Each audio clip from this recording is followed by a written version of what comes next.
all-rookie big and made the all-rookie first team, was second in Rookie of the Year voting. I mean, what more could you ask for? And it's Rose penetrating. Rocket 2. No good from Gibson. I tell you what, folks, I bet he won't miss that shot next time he takes it. There's a screen by Noel. The feed to Grant. Takes the 3. Can't get it to go. Now Chicago takes it the other way. And, you know, for Mirotic, his value extends to the defensive end as well. He did a surprisingly good job of racking up blocks and steals last season. You have to believe that if he improves his power and consistency, an all-star nod isn't so far off. And Philadelphia has possession. Following the three-pointer by Doug McDermott. And it's going to be out of bounds. The Bulls will take it. Well, you got to help out the team whenever you can, and this group of shooting guards have helped out on the glass for their respective teams this year. Second, Jimmy Butler. And these are sort of your do-it-all guys. I mean, even if rebounding isn't necessarily a priority for shooting guards, it's still something that helps your team get wins. Absolutely. When your two guard can squeeze the orange like that, as each of these players on that list can, it can be a major X factor for you. And here's Rose, following the three-pointer by Doug McDermott. Outside Rose. He dishes it to Mirotic. Stolen by Grant. Quarter 2 and just under 2.5 minutes gone by. And a chance here to take a look at the numbers for Rose. He's putting up about 14 points a night, 4 assists, and 3 rebounds. And guys, he's making winning plays. It's as simple as that. Not a star player per se, but he makes his presence felt. And fellas, I would say he's been overachieving a little bit lately. Hopefully this is a sign of greater things for the future. For a franchise that had so much success under his tenure, there was sure a lot of friction with Tom Thibodeau, and the Bulls front office surprised a lot of people, I know, including yourself. Yeah, you know, it's not something that you see often, a winning coach at odds with his GM and president. With how often their differences came up, though, you knew something was afoot. He was the first one to react to that miss. Excellent anticipation on his part. A hustle play on the putback by him. 3 minutes of action so far in the second quarter. Feeds to Grant. Here's Okafor. And 2 free throws coming up as he misses that one. Drawing the whistle and a lot of contact there. And really the defense fouling there to prevent the layup, but that's exactly what you need to do. It is. I mean, no reason to back off and give him the layup. I'd be much better off making him go to the line. And with Thibs, he did end up getting fired from the Bulls this past season. Some saw it coming, but still, I think surprising given the level of success he had. His imprint is all over this Bulls team in the way they approach the game. Now here's Butler. And Gibson, here we go. Second shot opportunity, and Okafor with the block. And a little under 3.5 minutes elapsed in the second quarter of play. But he recovers it. Roten dishes to Cannon. He kicks it to Grant. Goes back up. And he was fouled on the way up. 2 free throws now for him. And when you look at how Thibs got fired, I mean, there are a lot of reasons why a coach can be let go. I mean, he didn't have any performance issues, but apparently clashed in some form or fashion with the front office. Sometimes that's all it takes to be asked to go somewhere else. Bulls made the postseason for the 10th time in their last 11 seasons. Last year, they have become a fixture, Greg, in the playoffs in the East. And how about last season, Kevin, had that interdivision matchup in their first round against the up-and-coming Bucks. Some hiccups formed in that series, but they were able to prevail. And really just unselfish basketball on the interior. That's the kind of pass a coach loves to see. Now Roten.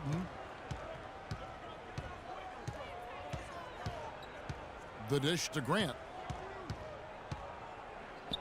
And it's blocked by Mirotic. Outside Rose. Kicks it to Mirotic beyond the arc. It's hauled in by the 76ers. Boy, in that playoff series against the Bucks, the Bulls looked like they were primed for an upset as they started slowly, eventually pulled it together, and came in as the underdogs against the Cavs. Now here's Okafor. He had a 21-point outing in their last game against the Raptors in Toronto. Here's Grant. And the whistle blows. It's going to be on Jahlil Okafor. That'll be his second foul of the game.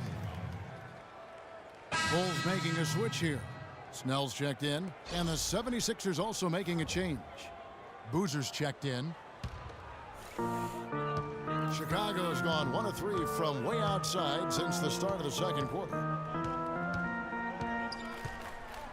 Out to the wing. McDermott passes to Rose. Snell kicks to Mirotic. And that misses. That would have put him up. And the Cavs knocked out the Bulls in 6 games. Bulls went up 2-1 in the series, but didn't have an answer for LeBron. Strong effort from the Bulls, though, but they just couldn't match the firepower of the Cavs. Now here's Rose. He picked up 21 points in their last win against New Orleans. Gives him the screen. Rose dishes to McDermott for the 3. And the Bulls get it back. Gibson setting the pick for Rose. Nice teamwork to set up the pick play and make the space for the J. Perfect screen there. Set him up with a terrific look. Yeah, I like the fact that the setup was good, the screen was solid, but you also have to look at the fact the defender didn't do his job as well as he could have. Chicago making some changes.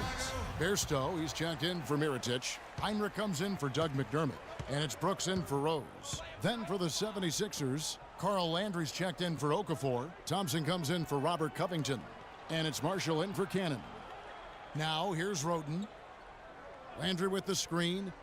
Roten kicks to Landry. And he overshot that one, missing. And Chicago shooting 31%, not looking sharp offensively to say the least. Out of bounds, Philadelphia takes possession. A moment here now to see the numbers for Aaron Brooks. How last month turned out for him: 15th in steals and tremendous confidence and consistency at the foul line. He ranks among the top 15 in free throw percentage. And as we've been seeing, I mean, he's a difficult defender to bring the ball up against. Quick feet and quick hands. Now here's Marshall. He hasn't yet put up any points in this one. Good ball movement here by the 76ers. Thompson with the bucket. And here is Brooks.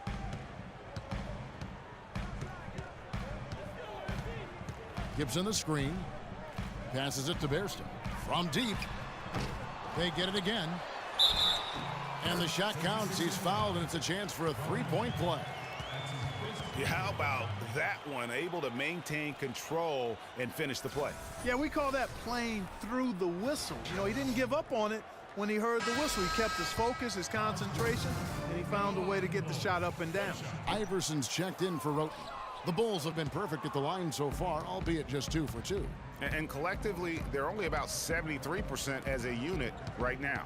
Guys, their free throw shooting has slipped a bit since last year, but not really to the point where they should be overly concerned about it.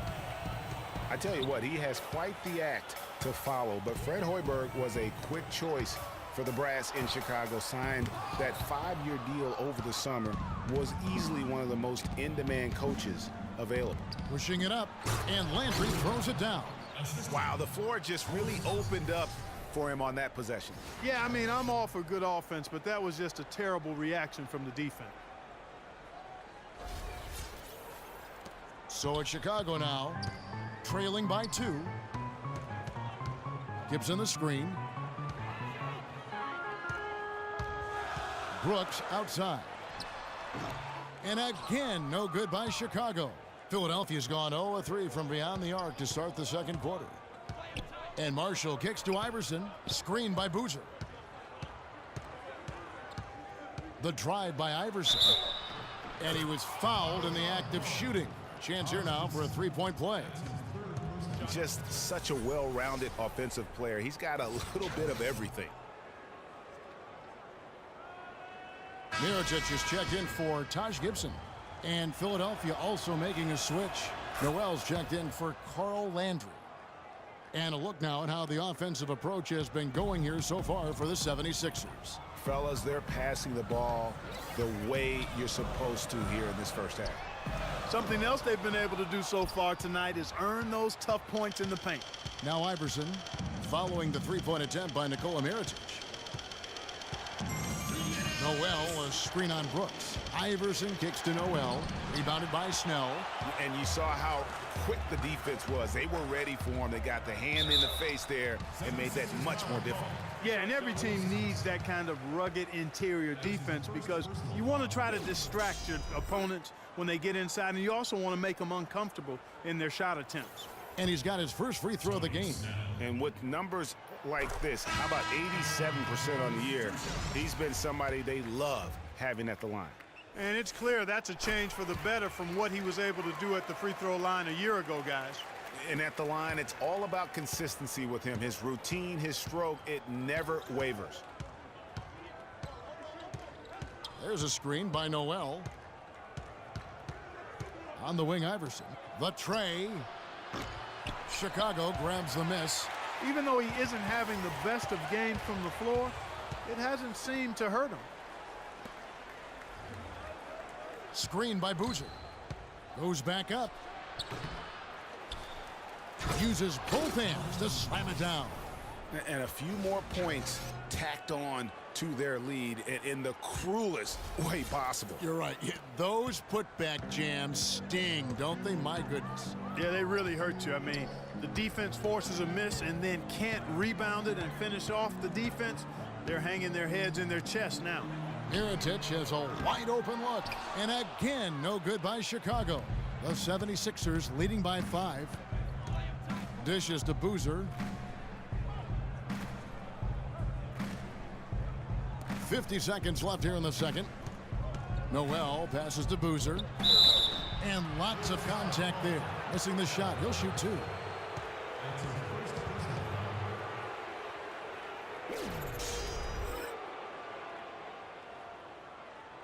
This is his first free throw of the game.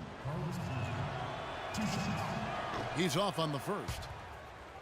The 76ers didn't lie to themselves about last season, Greg. They knew they weren't going to be in the playoffs. They spent a lot of time last season developing their young players. Yeah, exactly. And listen, the third straight year the Sixers would miss the playoffs. But as you said, Kevin, they knew what the season had in store. The key was, could they keep those young guys focused on growth and experience and not get caught up in the fact that they struggled to win games. And so here is Philadelphia. Aaron Brooks missing his last shot. And that one's good. Iverson. 24 seconds left in the first half. Brooks outside.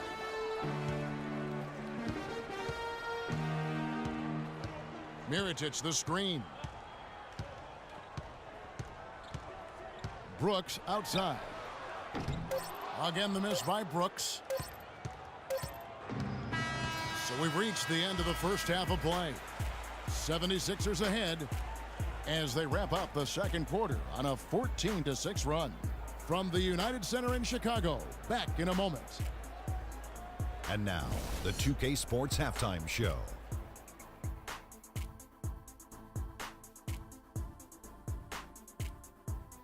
Hello again, everybody. Ernie Johnson here alongside Kenny, the Jet Smith, and Shaquille O'Neal. We'll be looking back at the game's first half. For the 76ers, the first quarter was pretty even. At the end of the period, they held a 3-point lead. They had some very nice stretches of play in the second quarter at both ends of the floor and got out to a well-deserved 8-point lead by halftime. Let's start with you, Shaq. What'd you think about the 76ers?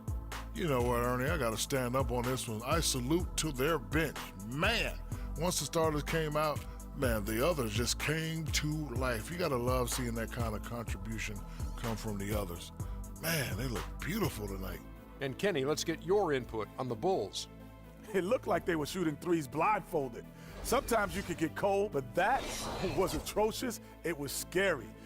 But they also look scattered out there, and I think that disorganization was the main issue for them missing those shots. They need to establish themselves better into a better rhythm in the second half and avoid relying so heavily on the three-point shot. And that'll do it for now, as the second half of our game is about